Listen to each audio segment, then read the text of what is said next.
Celtic. Becky, great ball in. Ellen White for Manchester City. Weird. Decent hit. Wonderful goal. The first ever in a Manchester derby in FAWSL is an absolute blinder scored by Caroline Weir. Hello and welcome back to MCW Fancast for our first episode of 2021. I'm Emma, thanks for listening. On this week's show, we're joined by Allie and Reece from the Girls in Claret and Blue podcast. Dare I even ask, how are you? You okay? Yeah, a bit disappointed, I think, covers a lot of emotions. Yeah, same as Ali, disappointed, but my concentration is on the podcast, so you get to cheer us up, Emma, with a lovely podcast. I'm going to try and cheer a nation up right now, I'll tell you.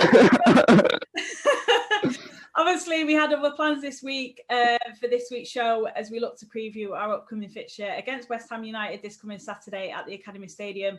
However, the FA had other ideas following Thursday's announcement that Saturday's game would be postponed following 4 positive COVID test cases and a number of other mitigating factors that have affected the Man City squad. It's been a week for me that has unravelled as really what can, for me, only be described as a bit of an all-time low for the women's game.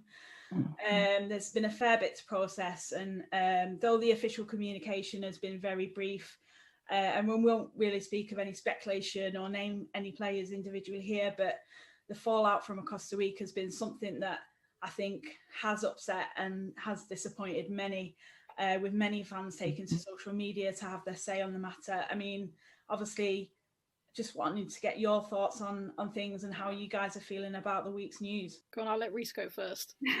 Well, my answer to this, I like to be constructive with this because I think it's important to remember I've looked at a lot of social media today and I understand people's frustration about games getting postponed. However, we are in a pandemic. These players, not the ones that went on holiday, but I think in terms of Man City West Ham, that game being postponed, I sort of do side with the FA and postponing it. And my reason for that is because, first of all, the tests are not 100%. So we could play with a Man City 14 players and then our players get infected. And some of our players may have family members that go into the high risk category and live with them. So I think it's important to remember these players are human. There's a risk factor to every game. And the FA have sided with caution to protect West Ham players as well as Man City. So I do side with them on that. However, talking about players going abroad through Christmas, I have to say I think it's a complete disgrace. It's an embarrassment to the NHS, an embarrassment to people like me, you, and Ali. And I think it's also important to remember, and from my side and other people in this world speaking personally, we've lost family members in this pandemic, and it would have been really easy for us to go and take a holiday this Christmas abroad to Dubai, but we didn't because it wasn't right for the nation. So I think it's important these players remember that and really take a strong look at themselves. I think you give the FA a bit too much credit, Reece, if I'm honest, because I don't want to pick on Man City, but you look at the Man City Bristol game where Bristol got absolutely annihilated by Man City. They asked for a postponement because they had 5 players that had to isolate due to COVID. FA said, no, you can field a 14-player team, you have to play. Man City has not the biggest squad, because that goes to Chelsea, but they have one of the biggest squads. They could easily have fielded 14 players. It just feels like they're protecting that top 3 and the rest of us, well, that's tough. I think my response to that would be it's 2 different situations. This time we're in a national lockdown. Before then we wasn't. I don't even think Manchester was in tier 3 or 4. I think it was tier 2 for the Bristol City game. So I think it's 2 different situations. And I also don't think there was any positive tests in the Bristol squad. There was one positive test and the rest had to shield because they were living in the same house. So okay, there was a positive test. So that time the FA were wrong. Yeah, that's what I'm saying though. I just think And that's what's annoyed everybody, whether they're right or wrong to do it because of the amount of people. That's what's annoyed everybody, is they've made Bristol, who are fighting for their place in this league, play a game when they've got a similar amount of players out.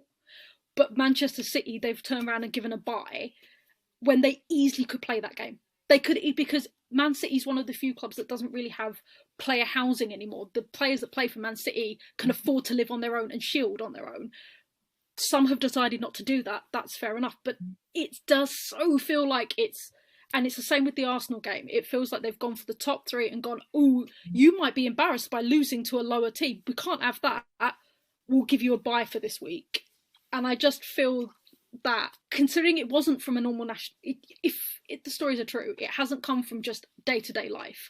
They have made a choice to go abroad and then possibly bring it back. It's not like with West Ham before Christmas we had the outbreak, because they were living in Essex, which had one of the highest R rates in the country. That I can understand. If it'd been the same, if it'd been Manchester's massive pandemic outbreak, happened to have 4 players go down, fair enough. I would have given the bye. It's the fact that they've gone out abroad and come back and then suddenly tested positive that I'm just like, no, you either have to play the game or the FA gives us a bye, we get the 3 points and 3 goals taken off our goal difference.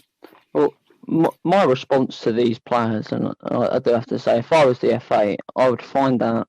I'd actually ask the clubs if they don't know what player, which players win abroad. Social media has let the UEFA investigate many themselves, thankfully, and I'd ban them for about 6 games to teach these players that this isn't acceptable and we're not letting you take our league at risk, which is what they've done. Obviously, the circumstances surrounding the players going abroad, the club obviously stated that they had their support with Tom Gary. They reporting in the media that, you know, when the story broke about the COVID cases, and that really surprised me in essence. I mean, the difference, if you're comparing the Arsenal situation to the Manchester situation, the players that travelled abroad, travelled whilst London was in a tier 4 status. Obviously, Manchester at the time was in a tier 3 status. And there is a risk involved with that. You still make the decision to go. I had a holiday booked. I made the decision to cancel it and move it, to go at a time when it was safer to do so. You know, it's the decisions that are the make and break of where we're at. And regardless of, you know, whether they've gone abroad and picked it up in Dubai and come back, as far as I know, if you fly from Dubai back to the UK, before you come back to the UK, you do have to get a test. It is a really unique situation that we're in. And obviously, we're also dealing with a stronger variant of COVID, and I'm sure that's going to play a factor too. And that's just not for City, Arsenal. This is, you know, for clubs across the country. We've seen this with the men's game. You know, Fulham, Aston Villa, you know, they've closed down their training facility today. Is this just something that we're going to see now throughout, you know, the elite tiers of football that are still playing? Is this something that we now have to have the conversation about? Do we, you know, I mean, like Jennifer, she kicks today mentioned, you know, do we have to have or think about a fire break? Is it getting to a point now where things are becoming a bit too hard to manage? I have to say, I want to pick up on Reece's point before I hit that. You said about that they've done it to protect West Ham because we might have vulnerable family members. What about their own teammates? If you take Arsenal, for example, Jen Beattie has just come out and announced that she had breast cancer. She's had chemo, not much, but she's had some sort of radiation. That's going to knock her immune system way down. Were you not thinking of your own teammate? Look at Steph. Her husband has got, is it MS? Yeah, motor neurons disease. Motor neurons disease. That makes him a vulnerable person. So are you not thinking about your captain and her husband when you go abroad? And they've already got to shield enough. They've already got enough to deal with, but they're not thinking of unthinking teammates that have thought about themselves over the situation as a whole. So that just is one of the things that annoys me. In terms of a fire break, I think we need to, now it's getting to the point where we need to maybe shift the season and think more about having more summer games this season, just to knock it on the head, because it is so infectious and we've got everybody in such close quarters. It's like, is it just going to be continuously games cancelled because there's been COVID outbreaks?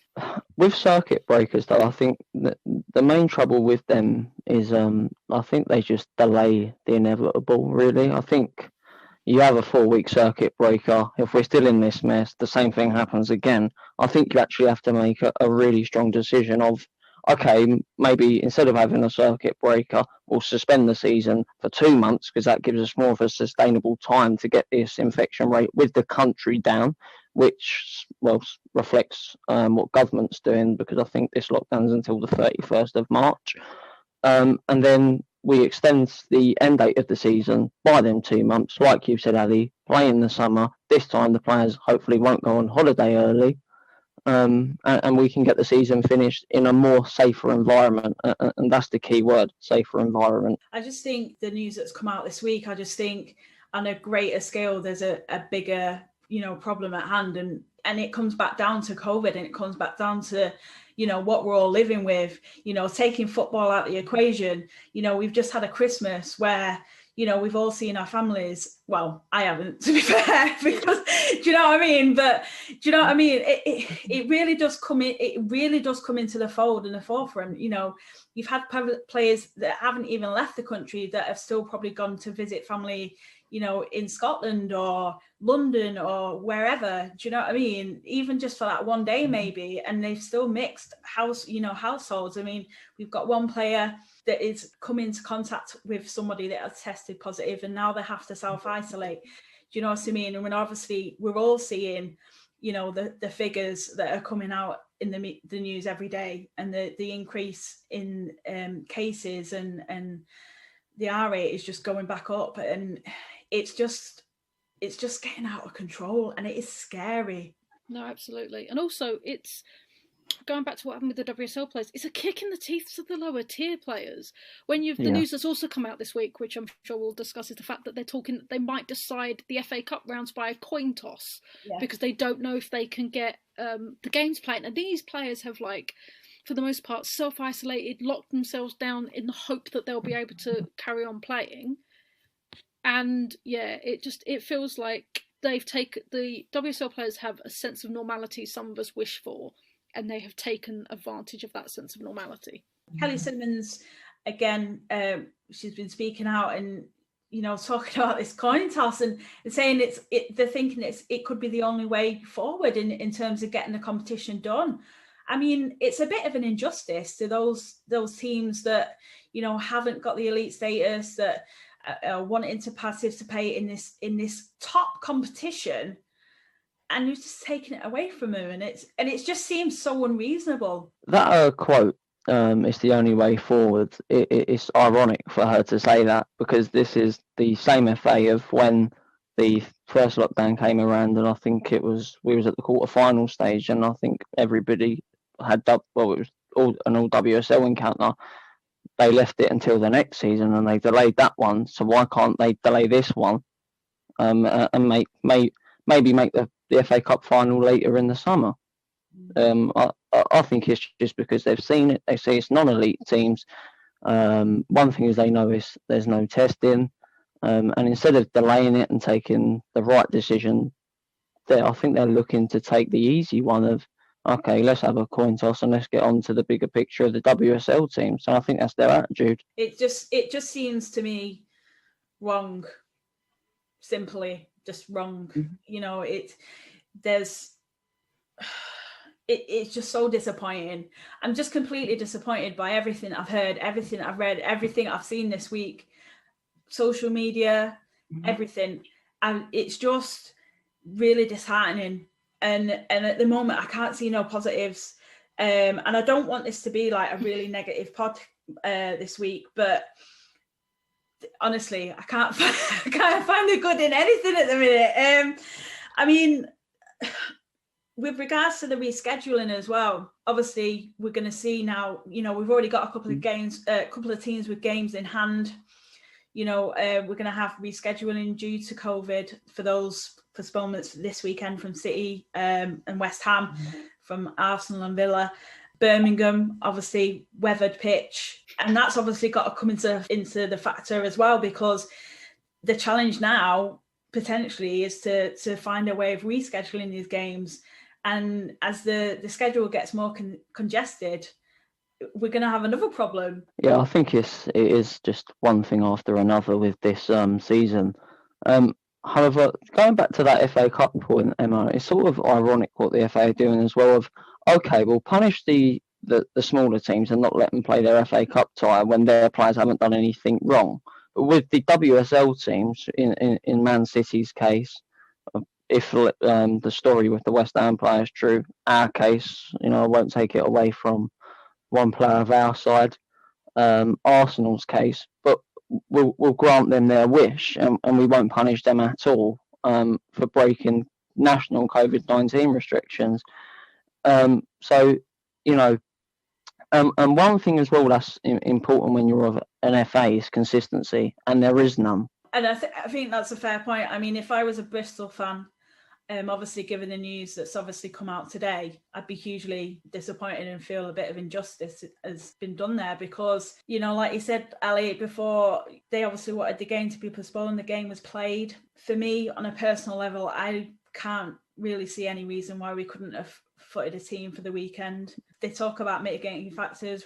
It's very vague, so we don't really know what they are, but we've obviously lost Sam and Laval that have obviously stayed out in America for their January camp, which we don't know if that was planned, but it sounds as though it was. If it was just normal circumstances and we'd, Sam and Rose were out in America and, we obviously hadn't have got these COVID positive tests, then I don't think it probably would have been as highlighted as much given the news this week. I think if it was just a normal, we weren't heading into the game without any issues or squad concerns, then it would have been okay.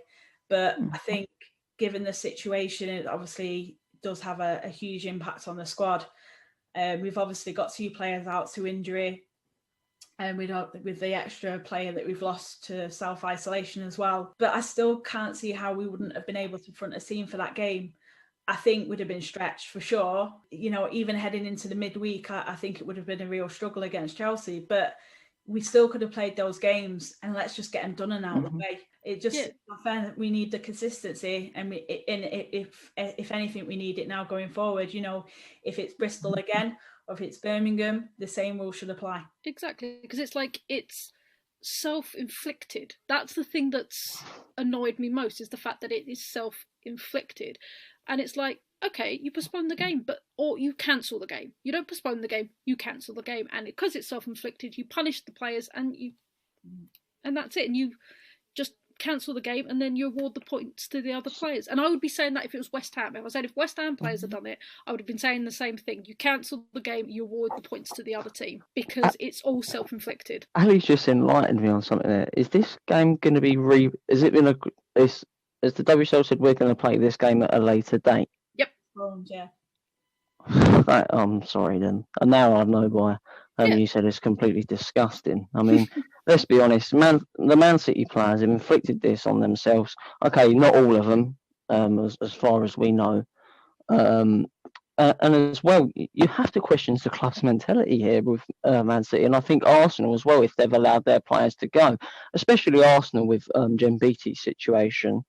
No consideration at all there. And at the end of the day, the clubs have allowed it. So it again comes down to the club, and we should get the 3 points. And I mean, okay, there is the West Ham player situation. However, that's just one. As far as we know, there's been no COVID impact from what happened there.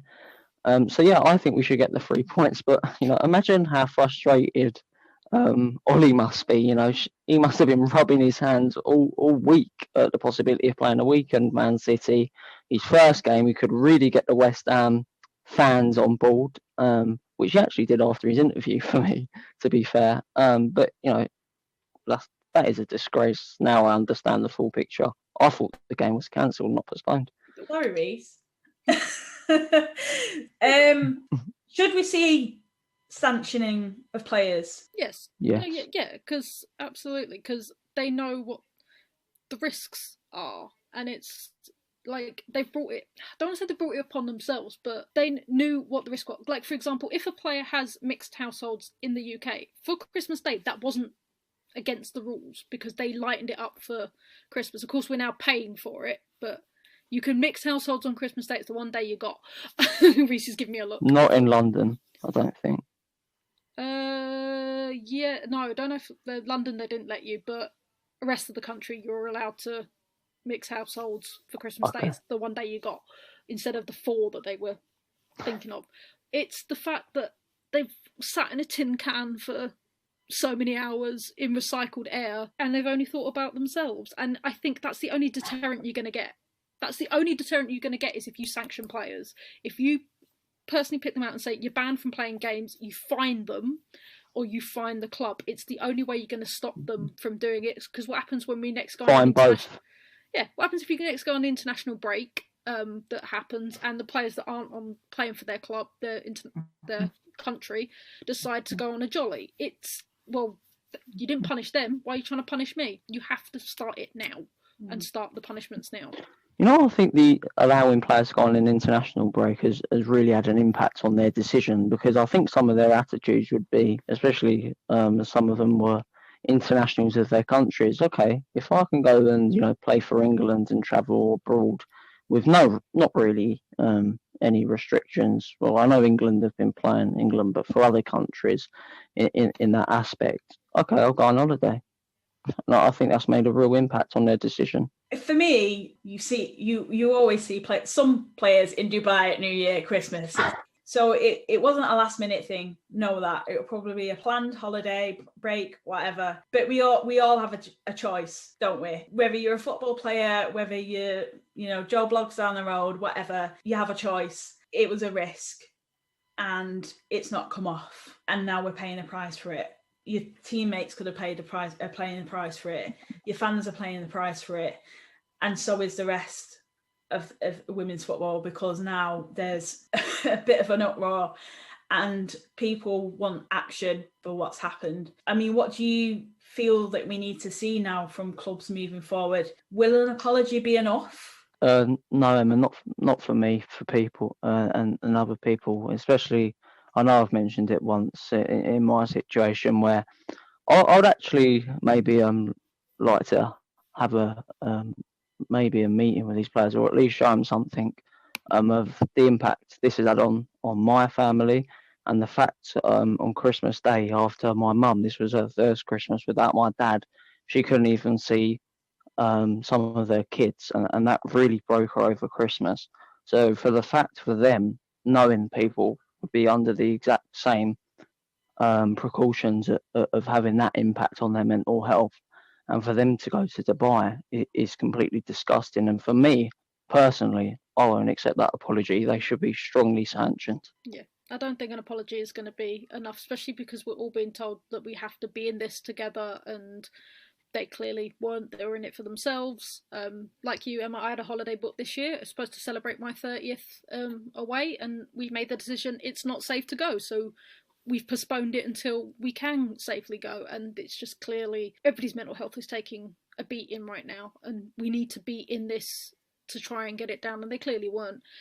I don't think they should be named and shamed. I'm not that kind of person that thinks. Why not? Because it is a health thing. It is a health, and you should have privacy in your health. You just should, as far as I'm concerned. I don't think they should be named and shamed. If you want to do some detective work, you can pretty much work out who it was. But I think that the club should be fined, and the action should be taken that they have points deducted. Like, they lose the points. And we gain them. Yeah, because no offence to West Ham, we haven't had the best track record against Man City. Like, we haven't. But if you'd played the 14 players that I know you could have played, we had a shot. We had a decent shot. And to have that taken away, to then play a full-strength Man City, it just doesn't feel right. It doesn't sit right. And it's the same with Villa and Arsenal. To have then Villa have to play a full-strength Arsenal, it just doesn't sit right. I get what you're saying. Emma, can I quickly ask you a question as a Man City fan? Is if you're in West Ham shoes, do you think we should get the 3 points as well? I just think the game should have been played, Reece. I just can't see why we couldn't put a team out. Even with the academy team coming into the mix, I mean, I don't know how it works because of the bubble situation. I know we haven't got really a lot of players transitioning from the academy team to the first team at the moment, because most of the younger players that we've got within the squad are already within the first team sort of thing. And we haven't really seen any recent players from the academy coming up to the first team. And obviously with the cancellation of the lower leagues at elite level, I think the academy could still go ahead, but I'm not too sure what kind of an impact that would have had at the campus sort of thing. So, and with obviously coming back after the Christmas break as well, there hadn't been much time for the integration into the camp. So I'm not too sure how that would have worked, if I'm honest. But I think you still could have done. Like, I'm just thinking about Yeah. back in things. Oh yeah, I think I put on Twitter. I think I put out a basic starting 11. Bardsley in goal, Esme, Horton, Bonner, Stokes, Weir, Jill, Becky, and then you've got Chloe Kelly, Ellen White, Stanway. That's what I'm saying. Like, in my head, I was like, because, I used to follow Man City quite closely, so I do know the players. And I'm just thinking in my head, I'm going back to our first season in WSL. There's a game against Bristol where our bench was Jilly. And that was it. Like, because of suspensions and injuries and things like that. And we still had to play it. They didn't give us any dispensation because our bench was one player who wasn't going to play. So, yeah, you might not have had your full 5... on your bench, but you would have been able to put forward a 14-player squad. You know what? I wish there was more information, because I really want to have something to argue this point with, but I haven't got anything. Do you know what I mean? And at the moment, I kind of just want a statement. I want reasons why. There's been a lot, on Twitter, yourself, probably seeing a lot of the conversations. A lot of different fans have got a lot of different opinions and views on this situation. I think there's been other clubs that have been affected by similar situations, but obviously haven't impacted the squad in terms of testing and positive results. I just think, like you said, if we were comparing this to the men's game, and I don't like doing it, it wouldn't happen. It's so many inconsistencies, and they want the WSL to grow. They want it to be recognised as a professional league, and they need to start treating it as such, because at the minute it's embarrassing and it doesn't look good on the FA at all. With this, I follow non-league in the men's game heavily, and I think the National League have been more professional. From what I can see from the outside of that league. So if they can be professional with their decisions and consistent, which is important, why can't the FA of the FAWSL? Yeah, I just don't know. I just think it's disappointing. And like you said, it's not fair on the players that have, stayed in the country, that have missed the opportunity of going home to see their families. They've made the decision to stay. Tobin Heath, Christine Press have stayed in Manchester. They could have gone home. They chose not to. They stayed. Other players, Jackie Gronin as well, she chose to stay. They've made a sacrifice and they've prioritised. That's what it's shown. You see where the priorities lie. And I think that's just what's disappointing most. You can't argue with that. Right, what can we talk about? Tell us about Ollie. I was going to say, do you want to talk about our new manager? Tell us about Ollie. Come on. I mean, you must be chuffed. New manager. Obviously, you were really looking forward to getting things underway. It would be your first game in charge. Different approach, different attitude. He spoke really well in the interviews that he's done with the club as well. So how have you, as fans, received him? And are you looking forward to getting him stuck in with the team and hopefully building on a better success for West Ham? I think the interviews has done him well. I know from the people that I've spoken to, when his name got first announced, there was a lot of disappointment because obviously other bigger names were thrown about. There was some big names put around. Yes, some bigger names were thrown about, and to be honest, most people had never heard of him. And like, you Google him, there's not much on him, so a lot of people were disappointed, and it did feel like West Ham had gone for the cheaper option.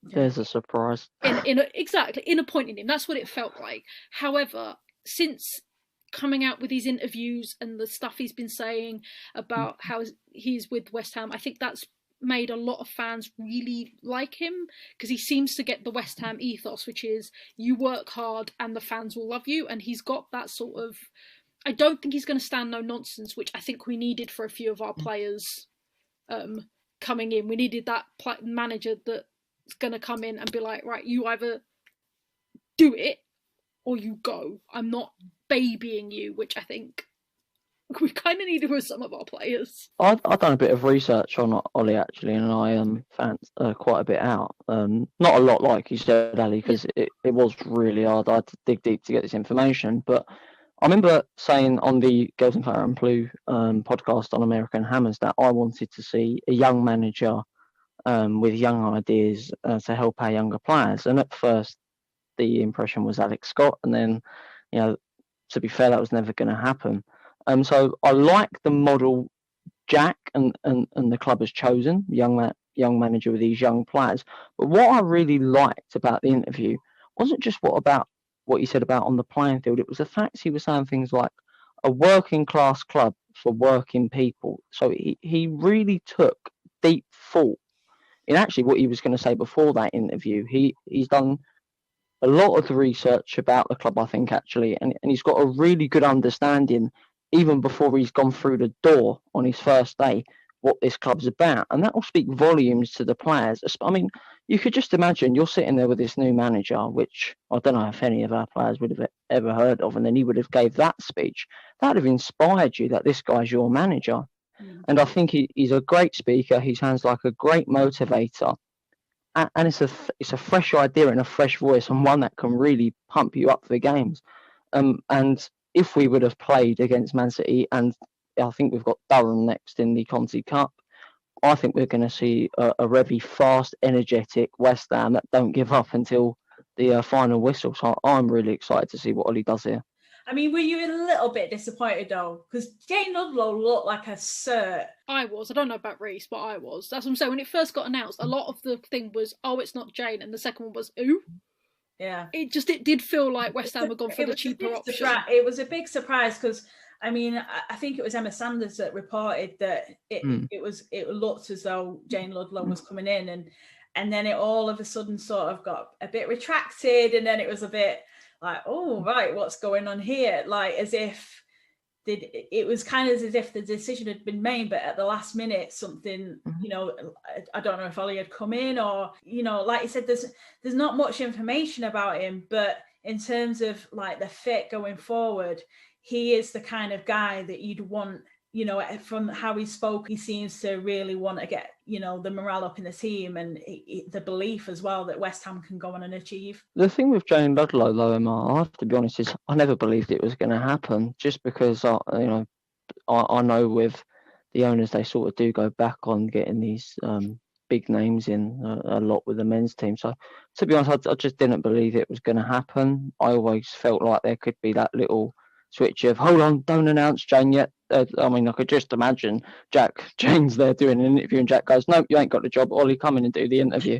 That would be the sort of decisions they make at our football club.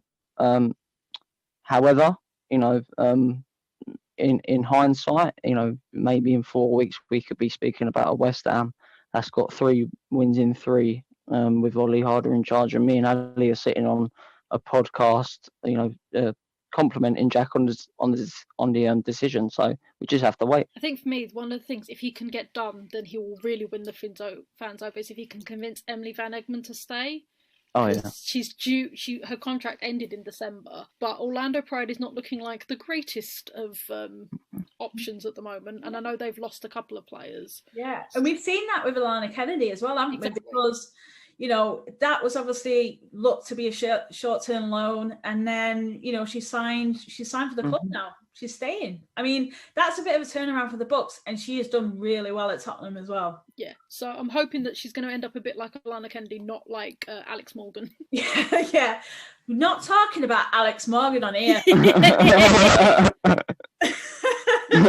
Guys, thank you so much for joining me. I know it's been a bit of it's not usually how I do the podcast, but I didn't want to not address the week because it kind of feels a bit like the elephant in the room, you know what I mean, with everything that's gone on. I think, we've all had a say on it. We've all been quite honest about how we feel about things. And And it would be, hopefully, moving forward, something that the club do address, or the FA addresses, or even the players themselves address, because I feel that it is something that shouldn't just be swept under the rug. I think it's something that needs to be dealt with head on. I think lessons have been learned for sure. And let's hope now, moving forward, that the safety and the COVID protocol is adhered to. It's so important right now. I'm hoping, we get to see each other soon, but I don't think we circumstances. But it's always great to chat to you both, and I appreciate your time tonight. And hopefully we'll catch up soon. Yeah, get us back from when the game goes ahead.